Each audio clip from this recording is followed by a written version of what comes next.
of an overview about the work we have done on radiation-aware exploration and mission planning under uncertainty.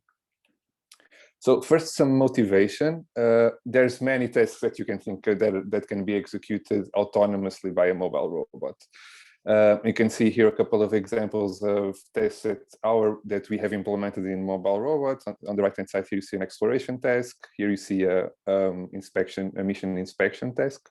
And I'm going to talk a bit more about these later on, but just to give you a couple of examples. And there's a lot of advantages for having robots executing these tests autonomously. So first of all, you can free humans from doing repetitive tests. You can imagine an inspection task that is being run over every day. You don't really want a human to go and check the same thing over and over again every day. So you can get a robot to do that. And then if the robot finds something strange, it can flag the human and say, okay, there's something weird with this drum, for example. So please come and check this one out. But you can do it like that instead of having the human go there every time. Furthermore, and I'll show you a couple of examples of these planning approaches that we use are able to optimize these performance metrics better than humans can. So when you start talking about different trade-offs between goals and trying to be as fast as possible or trying to avoid radiation, many times putting this into a big planning problem and optimizing the problem allows us to better than a human would if the human was looking into this without doing these calculations. Furthermore, it reduces need for communication infrastructure. So these are three examples of why one would want to autonomously execute tasks. There's more, just three arguments for autonomous execution. However, there's not, until now, autonomous execution in nuclear environments has been not super done in the real world. And this is mostly because in nuclear environments, if robots fail, these failures can be really catastrophic. So in our work, we really focus on approaches that are robust to environmental disturbances to ensure that failures occur as less often as possible. And what we do is we use techniques from planning, decision-making under uncertainty and formal methods to provide approaches that give formal probabilistic guarantees on the performance of the robot. And what are these formal probabilistic guarantees? There's a couple of examples I have here. You can think about the probability of returning to base with less than some threshold on the amount of radiation exposure. You can think about minimizing the probability of going into areas where the radiation is more than a given level that will damage the hardware of the robot. Or in an inspection mission, you can think about minimizing or maximizing the expected number of locations inspected within the mission. These are a couple of examples, and these are the type of objectives that we'll be dealing with in our work. So I'm going to split the talk in a bit into parts. One will focus on how to safely explore environments for which we don't know the radiation a priori. So we are dropped in an environment, we don't know where radiation sources are, and we want to be able to build models of the radiation in the environment whilst making sure that we don't go to areas where radiation is high and might damage the robot. And I'll also talk about mission planning and how we can exploit these models that were built by the exploration mechanisms to do mission planning and complete missions that manage the risk of violating some constraints on the mission. For example, going over a threshold on the amount of radiation the robot is exposed to. Again, just to stress, we use planning under uncertainty techniques and multi-objective planning techniques that synthesize policies that are able to trade off the different objectives and that are able to provide accurate guarantees of performance. So the model we use in both of these works, the underlying model is a Markov decision process. This is a very widely used model for decision making under uncertainty. I will not get into many details about it, but I just wanted to give you a brief overview of how we model the problems we have. I'm going to talk about here. So we start with some map of the environment and with some discretization. So we can see here, look, different locations of the environment, and states of our model are going to be these different locations. And then we allow our mobile robot to navigate between locations. So we can go from here to here, for example. This navigation, the outcome of navigation is uncertain. Okay, so there's some stochasticity about this process of navigating between this location and this location, for example. And this we add into the model. So here's an example. If you're moving between the location 1 and the location 2 in the environment with some probability 0.85, we are able to reach the second location. But with some probability 0.1, for example, there's some skidding of the robot and it ends up in a different location that it tends to go to, or it just gets stuck because there's an obstacle and the navigation action fails. Okay, so this is kind of the basic underlying model that we use. We can also add some cost functions to this model. So we can talk about expected time to navigate between locations.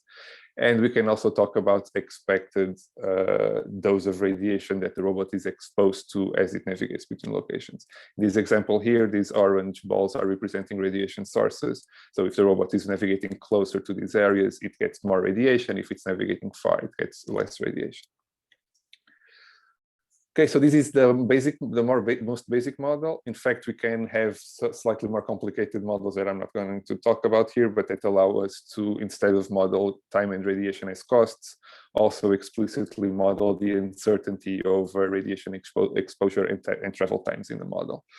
But this was just to give you an idea of how we model this, broadly speaking. Given those models, we can start thinking of, I'm going to start talking to you about the two different works we have done, starting with radiation-aware exploration. And let me just go, give me some seconds to give you a setup of how this problem works. We start with an underlying known MDP. Here, in this case, we have kind of a grid MDP here, where each of these points here is a possible state. We have some radiation across the environment. This is unknown a priori, but we have a sensor that can observe this radiation as we move around the environment. We also have a bound on the maximum radiation that the robot can be exposed to. And you can assume that this bound is some level for which, if the robot goes over that radiation exposure, the hardware starts being damaged. What's the goal? The goal is to estimate the radiation across the whole environment, whilst ensuring that we don't go over the bound on radiation that was given in the specification of the problem. Okay, so to go about this, we start with this underlying MDP of the model, and we are going to integrate it with the Gaussian process of the radiation. So this Gaussian process allows us to predict what the level of radiation is going to be across the environment. And it also allows us to observe new data points and integrate them into the process, thus improving our prediction over how the radiation will look like across the whole environment. So for a Gaussian process, in each location of the environment, you have a distribution over what is the radiation expected to see in that location.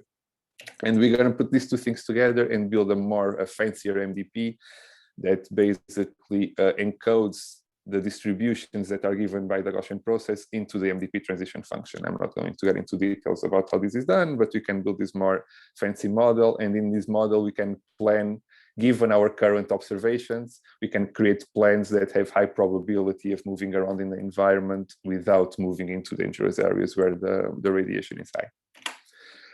Now, we integrated this with an exploration algorithm that creates plans over this estimated MDP and decides where is the best place to go next to observe a new point and update the Gaussian process. Okay, so you can see a depiction here. There's some points that are evaluated, and the robot decides the best one to go to. When it goes there, it takes a reading, and it updates the expectation or the distributions of radiation across the environment. So this is our radiation exploration, radiation-aware exploration approach. We also have it fully implemented in ROS and integrated with a realistic simulation radiation sensor that was developed in the University of Manchester. And you can see here the robot exploring the environment, and as it observes more, you get more green areas, meaning areas for which the robot is certain that the radiation is low. It incrementally builds this radiation model. So now we have this, we can build these models of radiation across the environment. We can start thinking about planning using those models. So from this point on, we're going to start looking into radiation-aware mission planning, and we are going to assume that we have some fixed probabilistic model of environmental radiation that can be obtained, for example, using the approach I just showed you. And we are going to consider inspection missions, and I'm going to talk about two different types of inspection mission. First one is we have here some regions that are depicted in blue in this environment, and our goal is to inspect all of the blue regions. And we have two different objectives. First, we want to minimize the expected time to inspect these regions. Sorry. Second, we want to minimize the expected absorbed dose of the robot as it moves around and inspects those regions. So if you think about it, these two objectives are conflicting. If the robot wants to minimize the expected time, it will try to move between regions as quickly as possible. And for example, it will cross this high radiation area here to move between this region and this one. So we want to trade off these two objectives. Okay. And what we do to do that is we build what is called a Pareto front. And in the Pareto front, each of these points here represents a policy for which you cannot improve your performance in one objective without degrading your performance in the other one. So they are optimal in the sense that you cannot really do best. They represent optimal trade-offs between the two objectives. So here in the x-axis you have the expected time, and in the y-axis you have the expected absorbed radiation. There's a couple of things that we can check from this Pareto front. For example, if you look at this policy here that prioritizes minimizing the expected absorbed dose, we can see that we can, by taking into account that and prioritizing it, we can have a reduction in expectation in about 20% over a policy, this policy here that doesn't care about absorbed dose and just tries to minimize expected time. So there's a couple of policies here that are a bit in the middle of these two. Then it's up to the user to decide which policy he wants the robot to use. Just to give you a further illustration on how this works. So again, this was implemented in simulation. You can see here the robot running the mission planning in the same type of environment as the exploration. On the right-hand side, I have a depiction of the paths that were executed by the robot when following two different styles of policy. So on the left-hand side, you have a policy that tries to gives priority to minimizing the expected time. And you see that this policy goes over high radiation areas. Then on this end of the spectrum, you have a policy that gives more priority to minimizing the exposure to radiation. And you see that this one goes up back and forth and circles around a lot more to try and avoid regions with high radiation. Again, policies in the middle would represent kind of midpoints between these two more extreme policies. But to illustrate the case, I think it's easier to see the extremes than the other ones are mixtures of this. So after doing this proof of concepts for mission one, we started thinking a bit more about it and felt that the type of specification we were using that was slightly limiting. In particular, we were we have a restriction that the robot had to inspect all the targets, and this created some issues. First, we couldn't have the robot considering when to finish a mission, given that there is a total budget of radiation that the robot can be exposed to. So the robot always had to go and visit all targets. Furthermore, because it had to visit all targets, we couldn't really talk about different priorities for each target. So all targets were considered as having the same weight for the robot. So what we did then was to do a more complicated mission specification that takes these things into account. So this representation is a bit different. Here, the radiation is represented by these spheres, and the size of the sphere represents the strength of the radiation source. Then there are areas to inspect that are represented by these cylinders, and the importance of the area to inspect is given by how wide the cylinder is. So this is the most important area to inspect in this case. And there is a reward associated to these inspected areas, which represents how important that specific area is. So our goal is now composed of two objectives again, but now the objectives are different. First, we want to maximize the expected inspection reward of going and inspecting those different areas. Second, we want to maximize the probability of returning to base, returning to our initial state within the bound on the observables that was given. So this is basically this idea of doing mission planning with a constraint on the mission. We want to inspect as much as possible, but the constraint is that we need to return home within a radiation bound. And here you can think about different policies in the pareto front being either more aggressive. So these ones here give more priority to monitoring and getting more reward for inspection and care less about the probability of escaping within the bound, or more conservative policies that care more about the probability of escaping within the bound. You can see here an example of this approach being run in a demonstrator in the Fire Safety College that we did a couple of years ago. So a couple of points on these policies. They are adaptive. So as you go along and the robot moves along this environment, as it observes more, if the radiation exposure is less than expected, then the robot is able to explore to inspect more targets. And this is the point that I was making about humans before. So for a human, it would be a bit hard to figure these things out. For a robot, everything is quantified, and we did a big optimization process before. So we can really figure out, okay, the radiation is low enough for me to be able to go and explore, let's say, this green area, for example. Furthermore, deciding which one to take here is a bit more complicated, and there's a lot of different parameters that might be used to do it. And you can think about a human that has a more high-level view of the system and can select, okay, today I want the robot to be more aggressive because the last few days it didn't inspect much, or today I want the robot to be more conservative because it's been going over the radiation bound often lately. And you can have a human that does this kind of strategizing and selects what pareto front to take.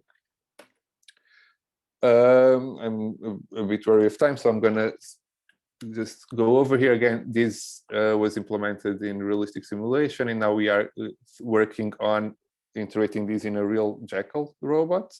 And in fact, what we are doing here is considering more realistic Gaussian process models.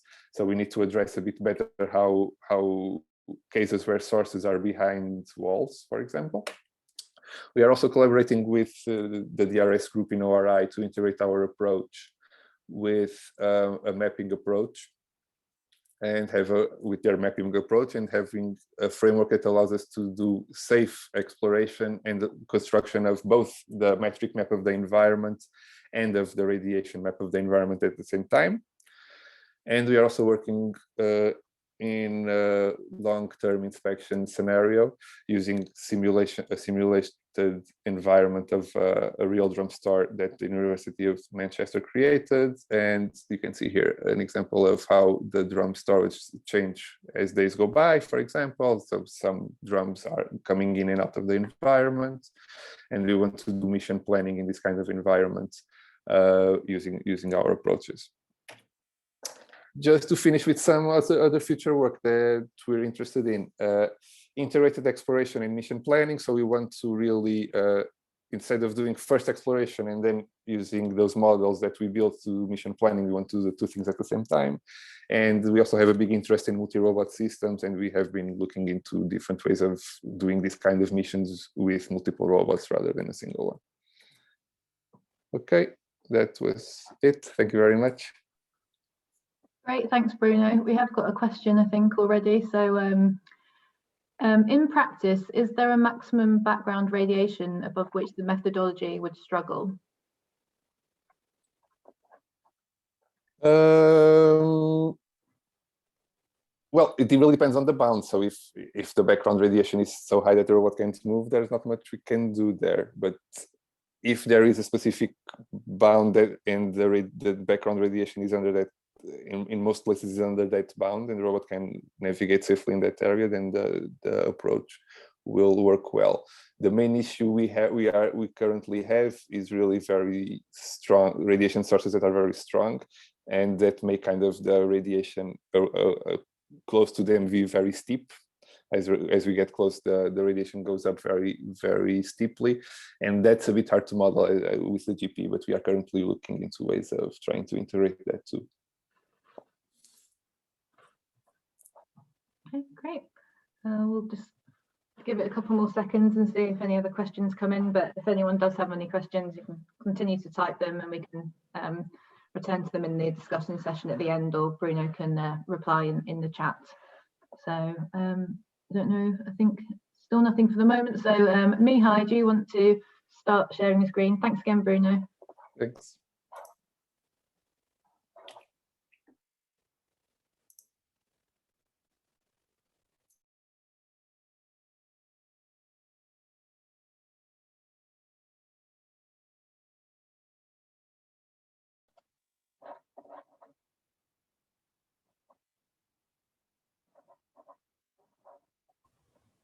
Hello, is that visible? We can see it, but at the moment we can see the speaker notes as well. Okay, let me just try again quickly. Okay.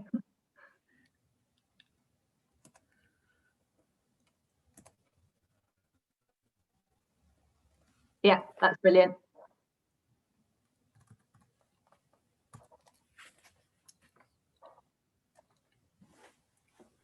Okay, so hello, I'm Mihai from the University of Manchester.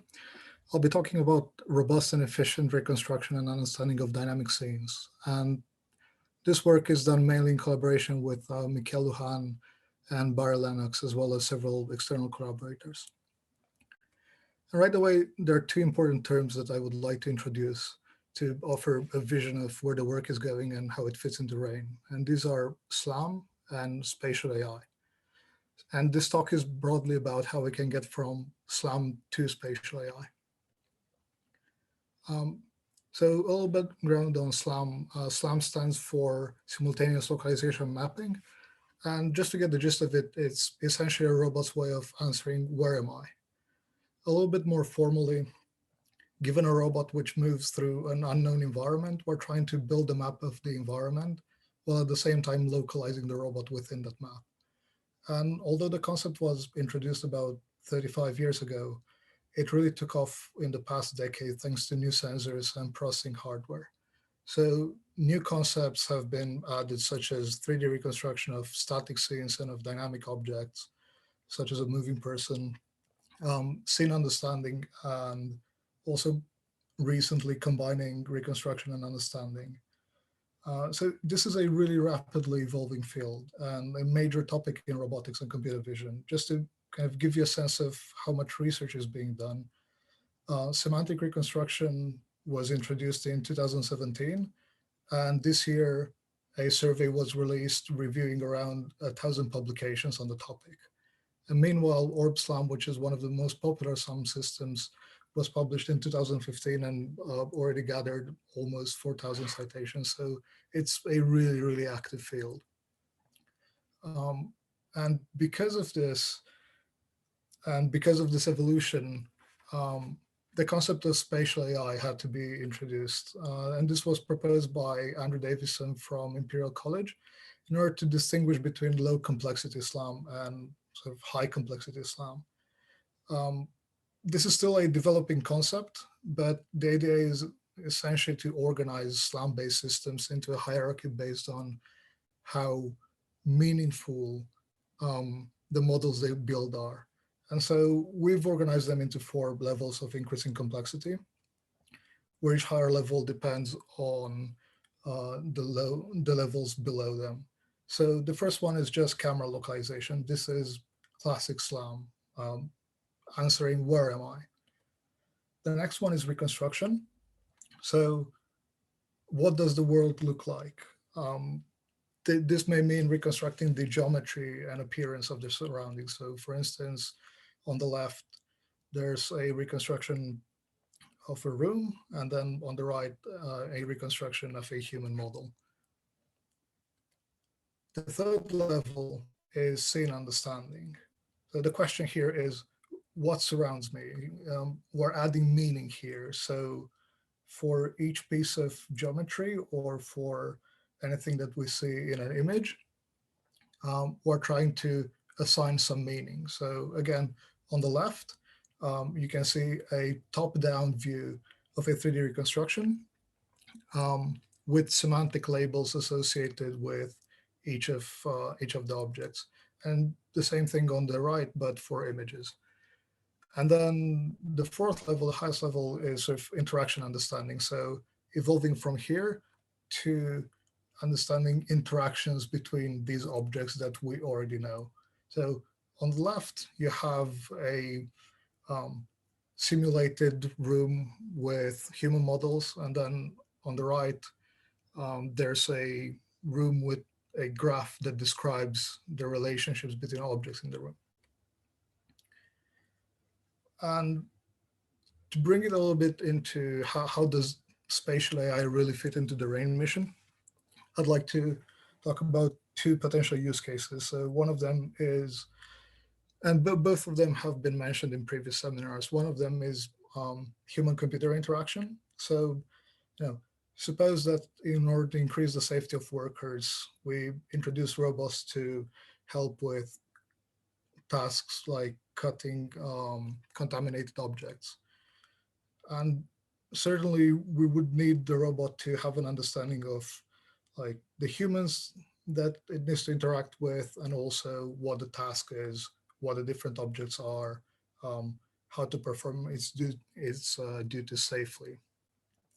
And similarly, in a remote inspection task, having a model of what are the targets to be inspected, what are potential hazards or spaces to be avoided, can be helped by having good spatial AI systems.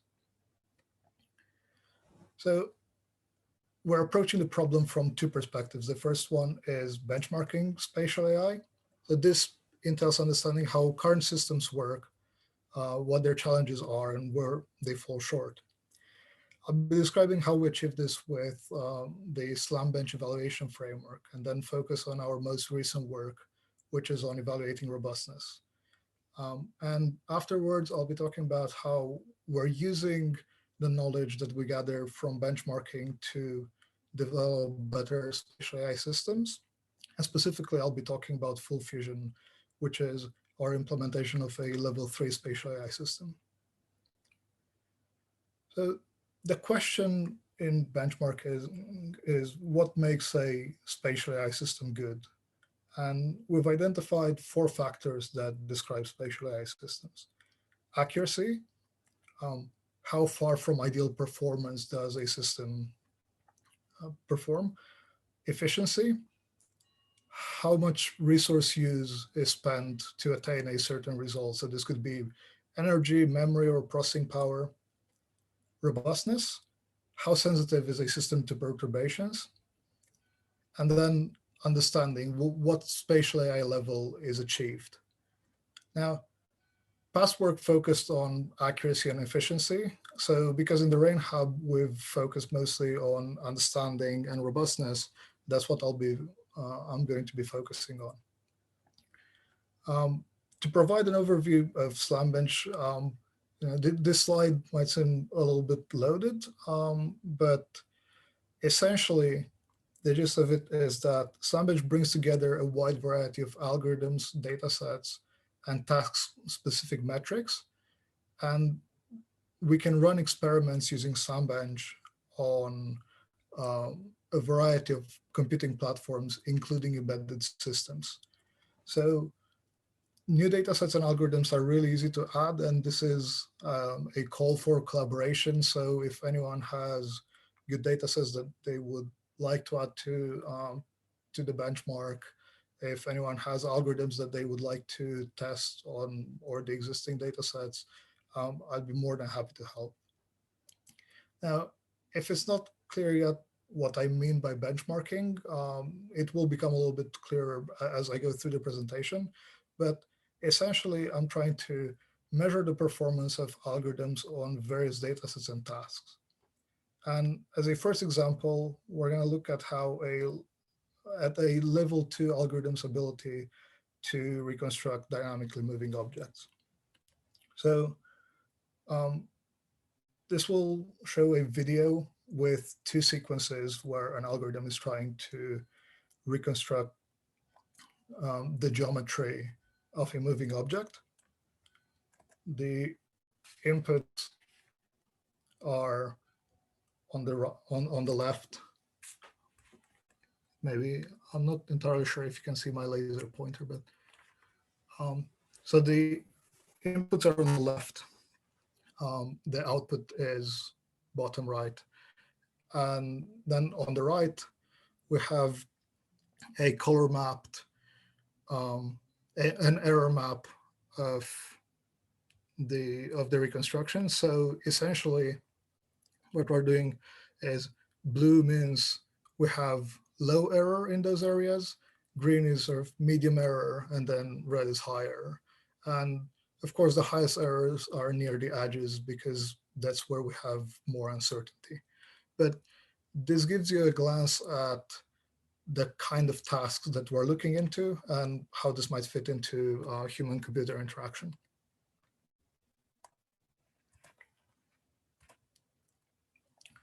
Moving on to our most recent work, this is a collaboration with Intel Labs China. We've performed a really in-depth evaluation of the robustness of spatial AI systems. What do I mean by robustness? Robustness is the ability of a system to perform reliably in the presence of perturbations. And a perturbation is really anything that may cause an increase in error or a failure. But specifically here, we've considered 4 challenging scenarios. So we have scenarios with dynamic objects, with illumination changes, fast motion, and then a long-term operation scenario which combines all of the other perturbations. We've done over 20,000 experiments across 3 platforms, and we've benchmarked 6 algorithms. And as we go along, I'll be describing aspects of the algorithms, but the way we select them is we have 3 algorithms that are level 1, 2 algorithms that are level 2, and 1 algorithm that is level 3. And we've selected them based on characteristics either specific to the perturbations or because they are very widely used algorithms. So the first thing we're going to look at is illumination changes. Lots of systems rely on color to track the camera position and make some implicit assumptions about colors. So essentially, they assume that illumination will remain constant. And there are lots of conditions where this isn't the case. So you can have a flickering light, or you might have a power surge.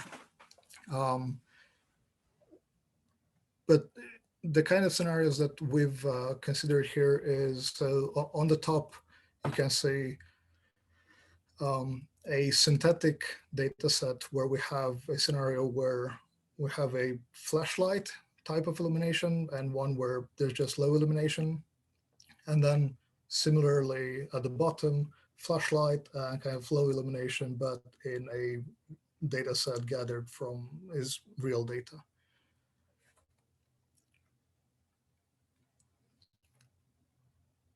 Here we're comparing how 3 systems behave in the presence of illumination changes.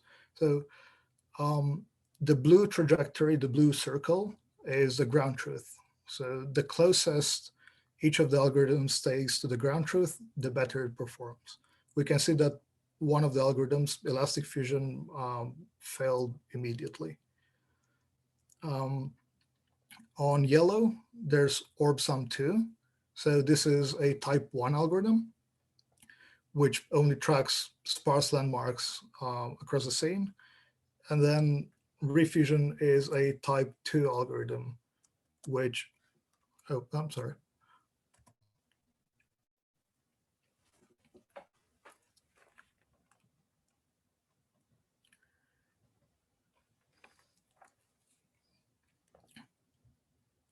So you're able to see here an illumination change will cause refusion to start drifting.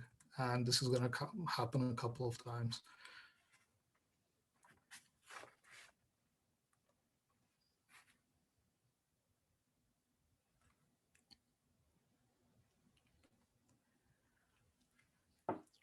Another aspect that we've looked into is fast motion. So this is, again, something that is very relevant to rain, and there have been past presentations with about using drones for inspecting nuclear facilities.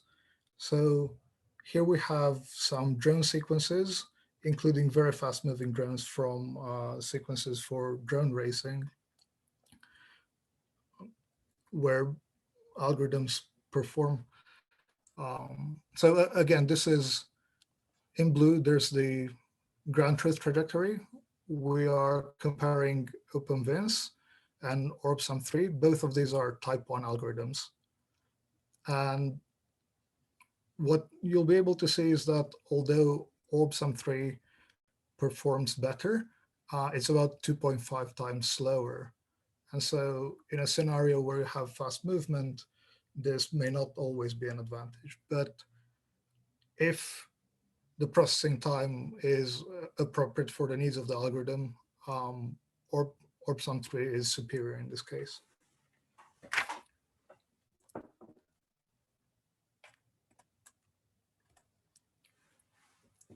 So the overall results of the robustness evaluation, as I was saying, we've looked at one level 3 system, that is full fusion, that is our system. I'll be talking a little bit more about that in a minute. Elastic fusion and refusion, these are level 2 systems, and then 3 level 1 systems. And overall, what we found is that the higher the spatial AI level is, the more potential there is for inducing failures. And so it's sort of easier to have a robust level 1 system than a robust level 3 system.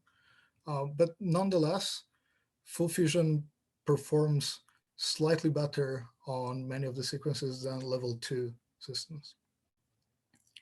So moving on to our work on full fusion, this is how we are trying to take in the lessons and build a level 3 spatial AI system.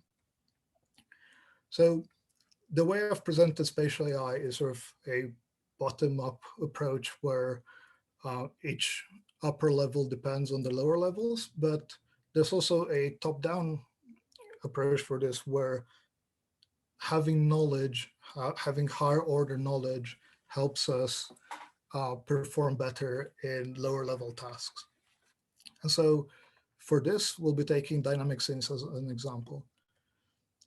And as a quick primer, if you have a static scene, in order to explain the differences between observations between 2 subsequent frames, all you need to do is compute one transformation. So essentially, we only have one causal factor producing changes in the data. That is the camera motion.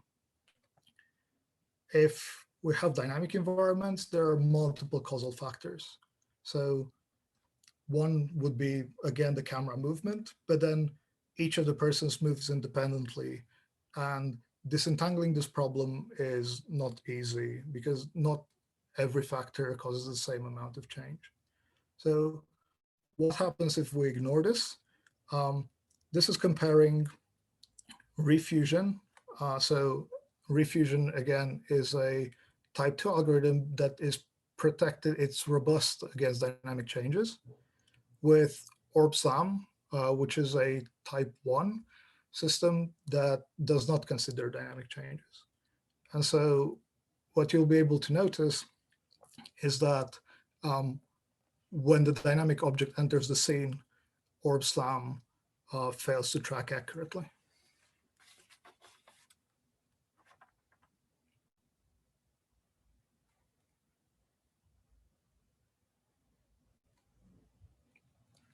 So what was the solution for this?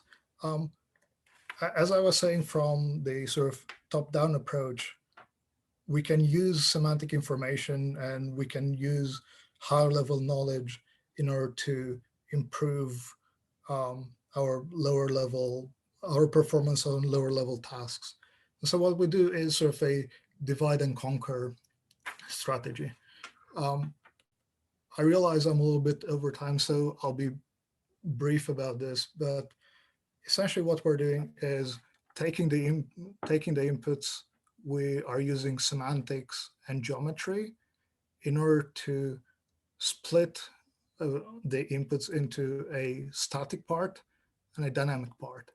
And then the static part provides the most reliable information in order to do the camera pose estimation. Once we've done the camera pose estimation, we've explained one of the causal factors, and we're able to send the static parts to a static reconstruction algorithm, and then the dynamic parts to a dynamic reconstruction algorithm. I'm happy to go into more details if there are questions afterwards. An example sequence of this, where you can see the masking produced from the segmentation, is on the top right. Dynamic reconstruction is bottom right, static reconstruction is bottom left, and then the semantic segmentation is top left. And the kind of final output that we are getting is a scene where we fuse the semantic labels into the geometry, and we kind of have a nice model with geometry, meaning, and from here we can start working towards understanding interactions. So currently we're able to achieve a level 3 spatial AI, and full fusion is fairly accurate and robust, but it's quite resource hungry. So we're currently running it on a high-end workstation. Future work is essentially doing real-time full fusion on an embedded platform. So to summarize, I've talked about SlamBench, which is able to evaluate spatial AI up to level 3. I've talked about our evaluation of robustness, which is the most comprehensive to date, and then our work on full fusion, achieving level 3 spatial AI. Thank you very much, and thanks to all the collaborators for the SlamBench effort. This is quite a big project. I'm happy to take questions. Thanks, Mihai. Excuse me. There's no questions at the moment, I don't think. Let me double check. No, so I don't know whether, if anyone has any questions, please do type them in the chat box, but conscious of time, so I don't know if we'll just, oh, hang on, we have got a question now. So have you thought about finding robustness against noise produced by radiation besides illumination? So if there are quite a few more factors that would be really nice to have in. If we have a data set for that, if you know of any data set available where we can quickly add it to SlamBench, I'd be more than happy to do that. So yeah, I'd be very glad to do it. Okay, one last quick question and then we'll start the discussion session. So how does the algorithm cope with deteriorating camera imagery as a result of radiation-induced damage to the sensor? We haven't tried radiation-induced damage to the sensor, but we've had on some of the longer sequences, which I haven't shown in this presentation, we've had some sensor degradation. And so usually the sparse algorithms perform best because even if the sensor degrades, they only need a couple of key points to be able to perform fairly reliably. And the kind of noise or degradation that is induced usually, it's not like dynamic objects where you might be tracking something wrong. It's simply that maybe you're not able to see something very well. If you're looking at systems that are using, most of the frame or most of the data, then they start to degrade with sensor degradation. But we haven't tried anything specifically with degradation caused by radiation. There are a couple of other questions there, but I think because of time, if we can start the discussion session now, Tilly, and then perhaps we can revisit these other questions, or Mihai can answer them in the chat. Sure. That's okay. Yeah. I'll pass to Tilly now, who's going to lead the discussion session. Ready? So I'll start then. Hello, my name's Tilly. I'm from the University of Lancaster. My background is a little bit different from the two presenters. I do kind of radiation detection, and I guess it's then kind of radiation detection applied to robotics.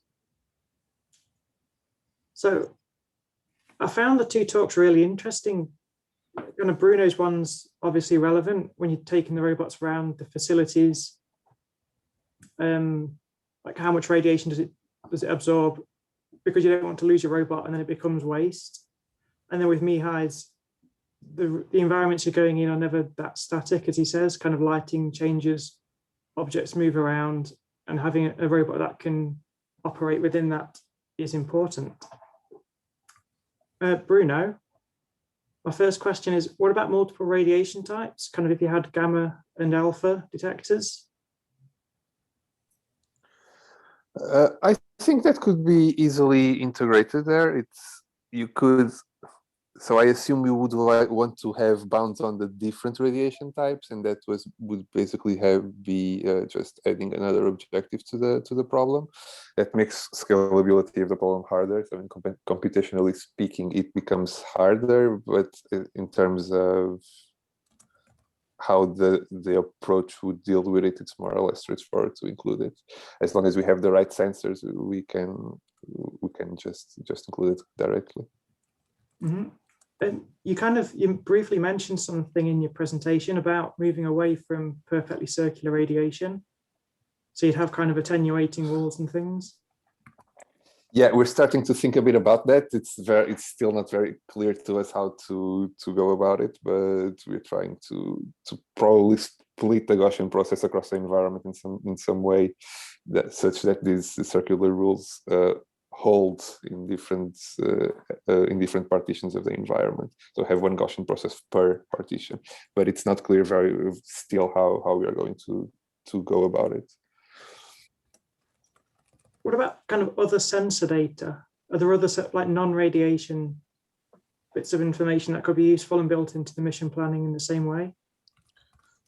Our integration with the work from the dynamic robotics group in ORI is a bit trying to do that. So we are trying to do both radiation mapping and metric mapping at the same time. So we're going to take information from cameras and LiDARs to build a metric map of the environment, doing so safely, avoiding regions with high radiation. And at the same time also building this radiation map of the environment. So you could think about these kind of sensors as a different sensor source. In terms of radiation sensors, a couple of sessions ago, we saw also the Createch talk where they talked about some sensors that are directional. And I think we could also do some interesting things with regards to radiation using those sensors. So I think we could improve our models to understand better where the radiation sources are, because currently we don't really reason about that. We just reason about the radiation we are taking at a given location. We don't try and understand where the radiation is coming from. So including those kind of sensors into the problem would also be pretty interesting, I think. I think then my last question is, could you kind of blur it with semi-autonomy? Sure. We do have work that thinks about semi-autonomous systems and when to ask for help from a human operator. So these kind of models, these kind of MDP models can think about, we can include actions that are asking for some human help, for example, can include models of how humans behave and how humans act when they are in control of the system, and we can generate more high level policies that also take that into account. So yeah, we are working on that too. Thank you. Mihai? Yes. Kind of how quickly does it have to run? Because you said you were trying to run it on very low power embedded systems, but you're currently having to use quite a high performance computer. Well, so we're aiming for real time, so sort of 25, 30 frames per second, but there is, so currently the biggest bottleneck is the reconstruction of dynamic objects. If we ignore that, we're already doing well enough that we can run it in real time. But that one is a pretty big bottleneck, so it would have to be improved some orders of magnitude. And then people in the chat were asking about noise and radiation damage, but what about kind of more widespread noise and also kind of minimum quality of data? Kind of like how low could you get away with resolution wise on cameras? That's an interesting question. I guess we've sort of aimed it as, so, you know, part of the criteria for adopting some of the data sets was either that they are very widely used or like particularly relevant to the kind of scenarios that we're interested in rain, but also, for instance, the drone racing one is one of the latest data sets, and there have been a couple of different competitions. And so undoubtedly, there are, you know, more scenarios and more data sets to consider, but this is what we've focused on so far. Do you have any particular interest in sort of that sort of data, or? No, I was more curious because all the pictures you put up are kind of very precise data sets. I didn't know how much you could kind of reduce it down before you would hit problems with accuracy and quality. Well,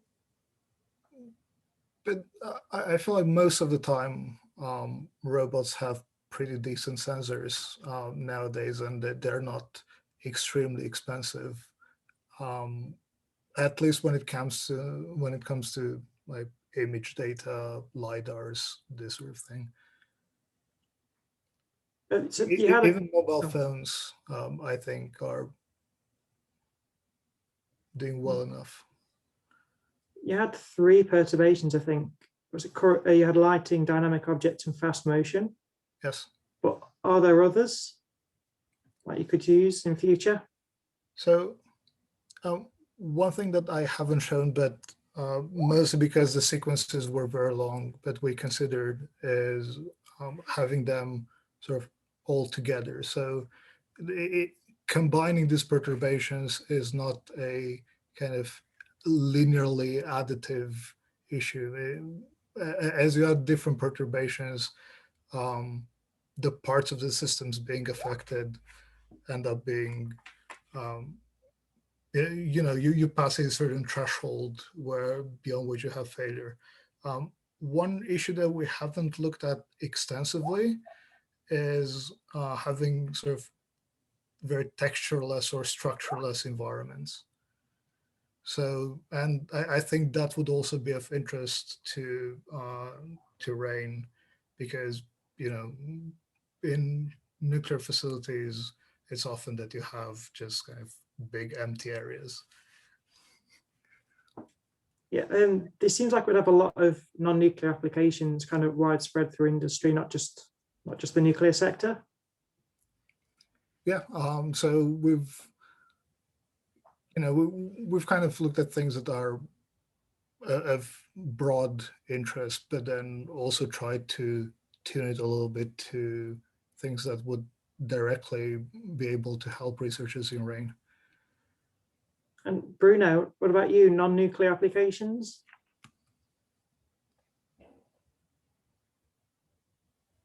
Yeah, so we do have a lot of work that doesn't work in nuclear domains.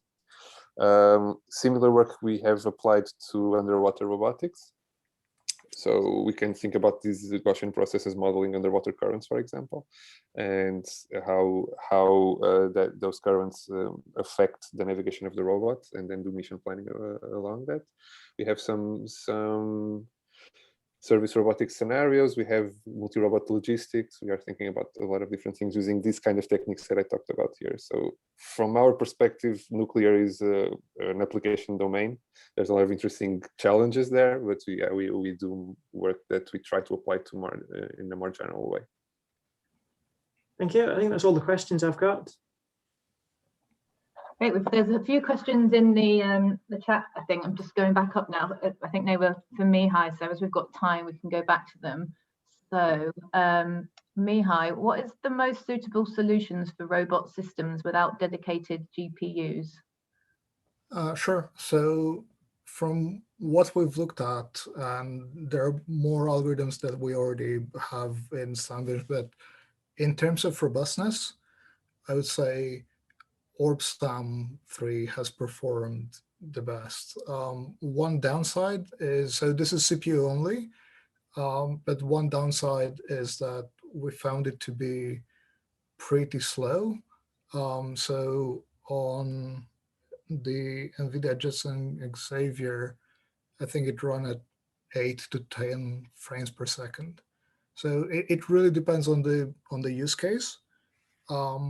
I guess a very good example of where I have to consider this sort of issue was the drone racing dataset. So if your algorithm is running too slow to be able to cope with how fast the vehicle is moving, then you're probably better off using OpenVINS, even though in ideal conditions, OrbSAM would be better. But yeah, both OpenVINS and OrbSAM 3 are, they're both open source, they're both CPU only. So, if you're using a ground robot, probably OrbSAM. If you're using a drone, I would say OpenVINS.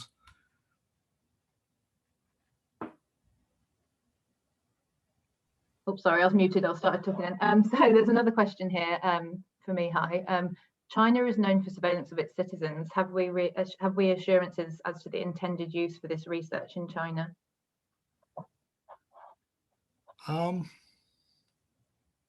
Very interesting question. Well,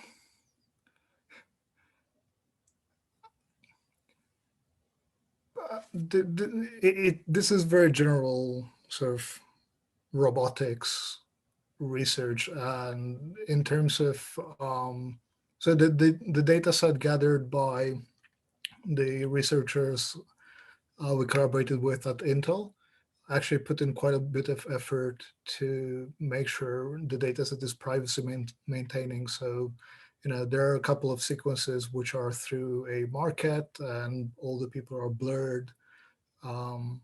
So we've taken some steps in the direction of like maintaining privacy and making sure there aren't any issues in that direction.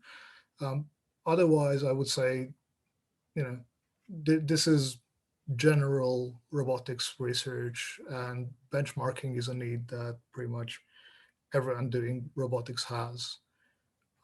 So it's hard to account for all the possible use cases, but we develop it as simply a benchmarking tool to aid researchers.